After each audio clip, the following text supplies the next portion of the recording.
ഇത്ര ചിന്താവിഷ്ടയായ ശ്യാമളയായിട്ട് ഞാൻ ഒരിക്കലും ഒരു ഫ്ലൈറ്റ് എടുത്തിട്ടില്ല കേട്ടോ. Anyway, welcome to Doha to Dhoni series part number 1. ഈ ഫ്ലൈറ്റ് യാത്ര എല്ലാ വട്ടത്തെ പോലെയുള്ള ഫ്ലൈറ്റ് യാത്ര പോലെയല്ല കേട്ടോ. എന്റെ ആ ഇരിപ്പ് കണ്ടാൽ തന്നെ നിങ്ങൾ പലർക്കും കാര്യങ്ങൾ മനസ്സിലായിട്ടുണ്ടാവും. എന്റെ കഴിഞ്ഞ വീഡിയോസ് കണ്ടവരും സെയിം ടൈം പേഴ്സണലി എന്നോട് അറ്റാച്ച്ഡ് ആയിട്ടുള്ള ആൾക്കാർക്കും ഈ ഒരു റീസൺ മനസ്സിലാവും. പിന്നെ മനസ്സിലാവാത്തവർക്ക് അധികം ഞാൻ വലിച്ചു നീട്ടുന്നില്ല, കാരണം ഞാൻ ഇവിടെ തന്നെ പറഞ്ഞു. അങ്ങനെ ഒരുപാട് നാളുകളുടെ കാത്തിരിപ്പിന് ശേഷം ഞാൻ എന്റെ നാട്ടിലേക്ക് പോകാണ് കേട്ടോ. ഏകദേശം 3 വർഷത്തോളം ഞാൻ ഖത്തറിലുണ്ടായിരുന്നു. 2023 എൻ്റെ ഫസ്റ്റ് ഫ്ലൈറ്റ് ഞാൻ ഖത്തറിലേക്ക് എടുക്കുമ്പോൾ ഒരുപാട് പ്രതീക്ഷകളും സ്വപ്നങ്ങളും ഒക്കെ എനിക്കുണ്ടായിരുന്നു. 3 വർഷങ്ങൾക്കിപ്പുറം പ്രവാസ ജീവിതം അവസാനിപ്പിച്ച് ഞാൻ നാട്ടിലേക്ക് പോകുമ്പോൾ എൻ്റെ സ്വപ്നങ്ങളൊക്കെ ഒരു പരിധി വരെ നേടിത്തരും നല്ലത് മാത്രം എൻ്റെ മുന്നിൽ എത്തിച്ച് ഈ നാടിനോട് ഗുഡ് ബൈ പറഞ്ഞ് ഇറങ്ങുമ്പോൾ മനസ്സിൽ ശരിക്കും പറഞ്ഞിട്ടുണ്ടെങ്കിൽ നല്ല വിഷമം. മാത്രമല്ല, ഞാൻ വർക്ക് ചെയ്ത എൻ്റെ കമ്പനി, സെയിം ടൈം എൻ്റെ കൊളീഗ്സ്, ഫ്രണ്ട്സ്, റൂംമേറ്റ്സ്, ഇവരെയൊക്കെ ഞാൻ റിയലി മിസ്. ഒരു വശത്ത് ഇതെല്ലാം എൻ്റെ വിഷമങ്ങളാണെങ്കിൽ പോലും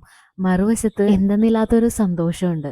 3 വർഷത്തെ ഈ പ്രവാസ ജീവിതം അവസാനിപ്പിച്ച് ഞാൻ നാട്ടിലേക്ക് പോകുമ്പോൾ എൻ്റെ വരവിനായിട്ട് കാത്തിരിക്കുന്ന എൻ്റെ ബെറ്റർ ഹാഫ്, എൻ്റെ പാരൻസ്, എൻ്റെ സിബ്ലിങ്സ്, എനിക്കായിട്ടുള്ള ഇവരുടെ കാത്തിരിപ്പ് ഇന്നത്തോടു കൂടി എൻ്റെ ആവുമല്ലോ എന്ന് ആലോചിക്കുമ്പോൾ എന്തെന്നില്ലാതൊരു സന്തോഷമാണ് കേട്ടോ. കഴിഞ്ഞ വീഡിയോയിൽ ഞാൻ നിങ്ങളുടെ അടുത്ത് ഷെയർ ചെയ്ത പോലെ ഒരു മിക്സ്ഡ് ഫീലിങ്സ് ഓർ ഇമോഷൻസ് ആണ് എനിക്കിപ്പോൾ ഉള്ളത്. പിന്നെ ഇന്നത്തെ വീഡിയോയിൽ ഞാൻ ഷെയർ ചെയ്ത കാര്യങ്ങൾ എനിക്കറിയാം, ഞാൻ കൂടുതലും പേഴ്സണലൈസ്ഡ് ആയിട്ടുള്ള കാര്യങ്ങളാണ് ഞാൻ പറഞ്ഞിട്ടുള്ളത്. എന്നിരുന്നാൽ പോലും എന്നെ സംബന്ധിച്ച് ഇതെല്ലാം നിങ്ങളായിട്ട് ഷെയർ ചെയ്യണമെന്ന് എനിക്ക് തോന്നി.